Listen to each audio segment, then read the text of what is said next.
So that's what the weekend of a trucker looks like. Parked somewhere at a Walmart with no truck parking signs everywhere. No, but I didn't sleep here. I just stopped at the Walmart to grab some food. Just a quick update for you guys and girls. So I'm in my truck, trucking, making money. That's what counts. Not as much money as last week, but it's a start. I get one of those big crates again. 3,500 pounds, very light, but lots of work. Tarping, you know, 3 straps. I repeat, 3 straps. I felt tired. So today I'm driving very slow.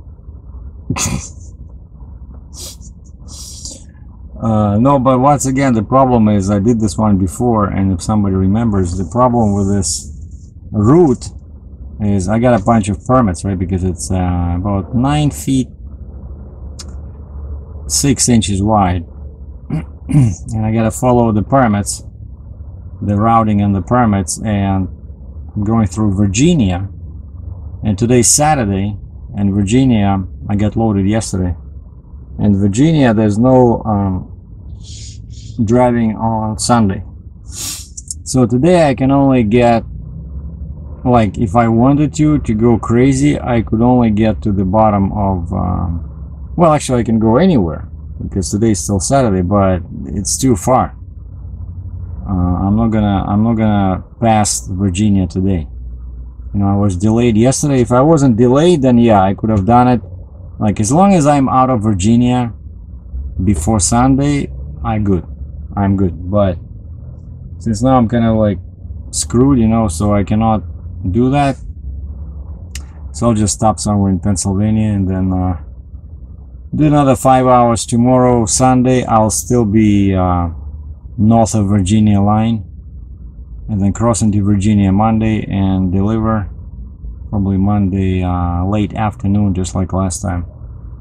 And I don't have a reload yet, but that's normally a good area, even though often I have to do, you know, 3-4 hours of deadhead. But there's within, I don't know, 400 miles, 300 miles, there's a bunch of plants that make machinery and equipment, you know, like John Deere, Caterpillar, stuff like that.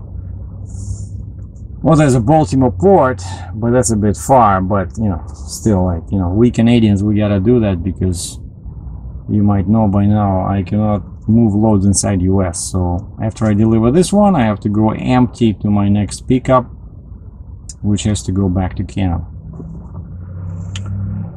Well, at least the weather's good today. Actually, it was raining.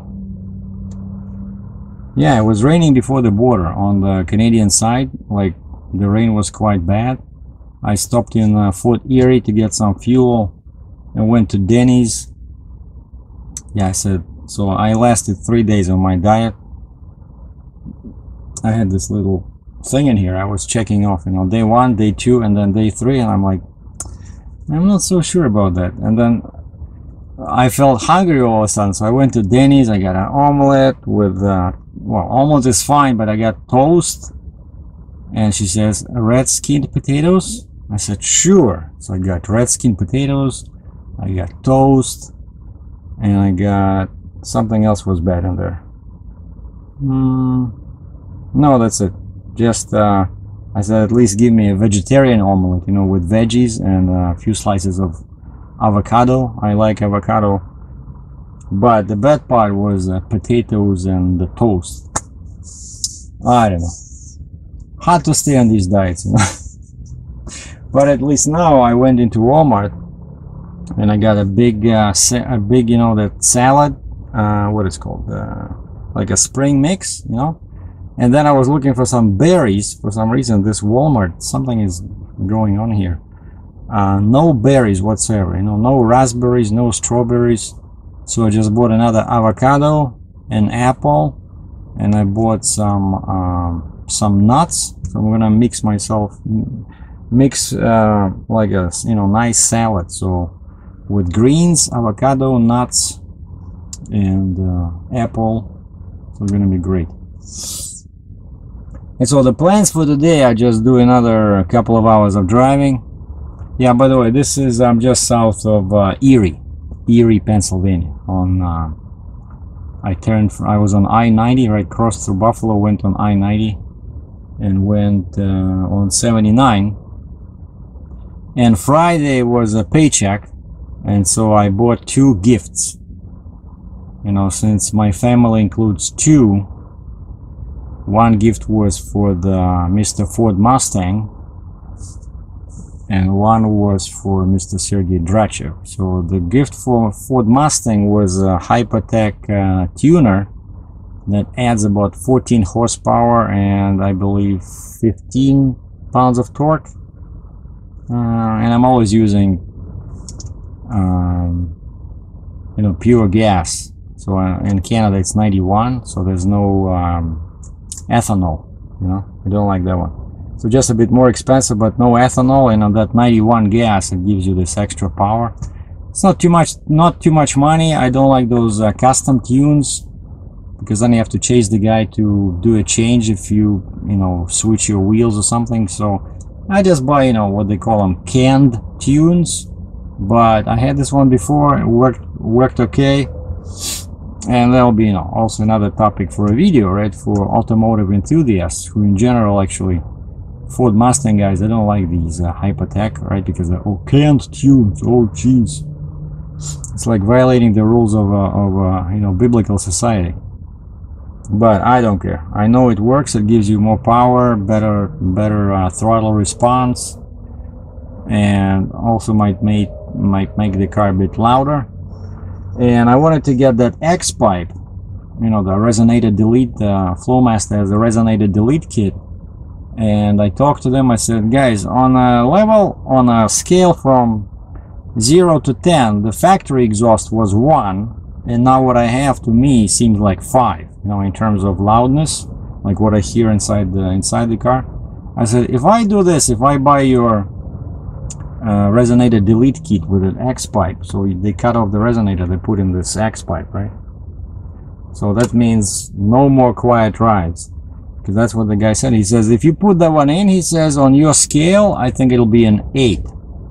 I said, no, 8, that's not good. And he says, the resonator is there mostly, he says, the main goal of a resonator in a car is to keep, you know, the interior of your cab quiet. And I said, wait a second, that's what I want. I don't want inside, like, because I went a bit overboard with my, you know, Dodge Ram, and when I switched the aggressive muffler on a big engine like that, 5.7 liter, it was just, you know, too much drone inside. Right now it's like very nice deep sound, you know, actually helps you, you know, switch gears better because you can hear the engine. It's like very throaty.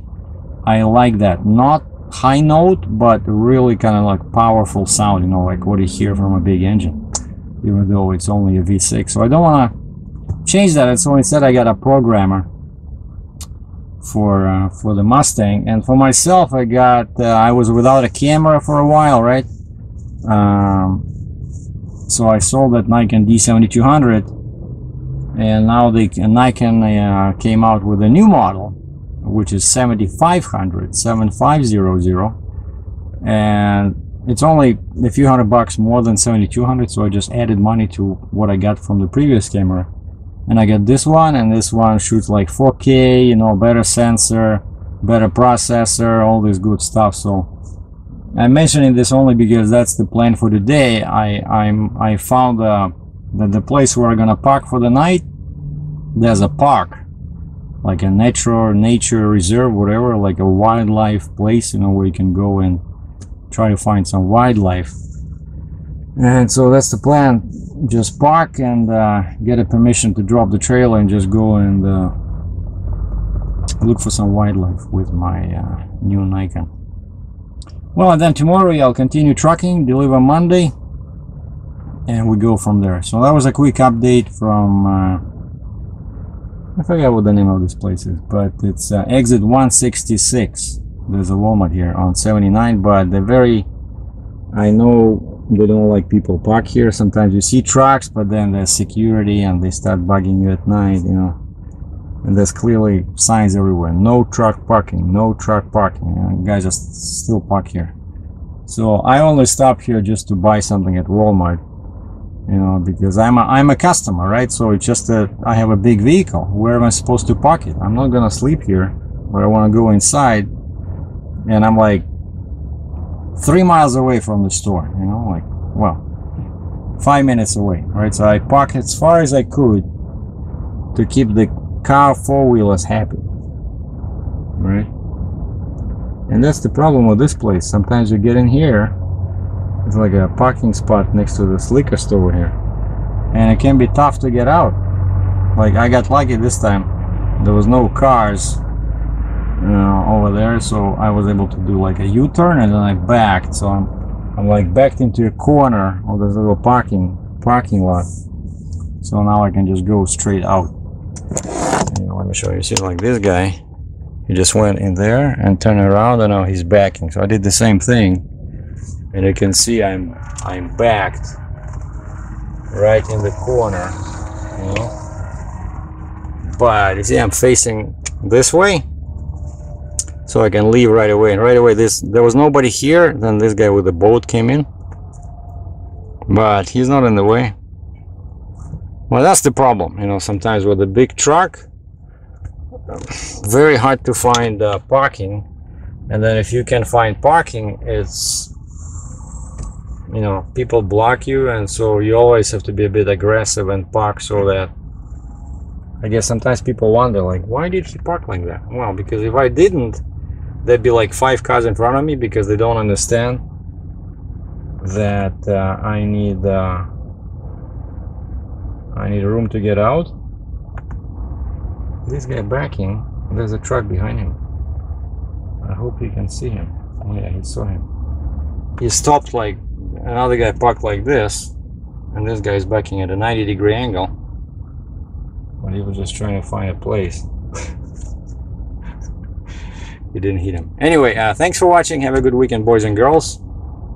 I'll talk to you, I guess, next week when I have the new load, and probably tomorrow I'll do a video on my photography channel about this outing in this nature reserve. I don't think it's gonna rain.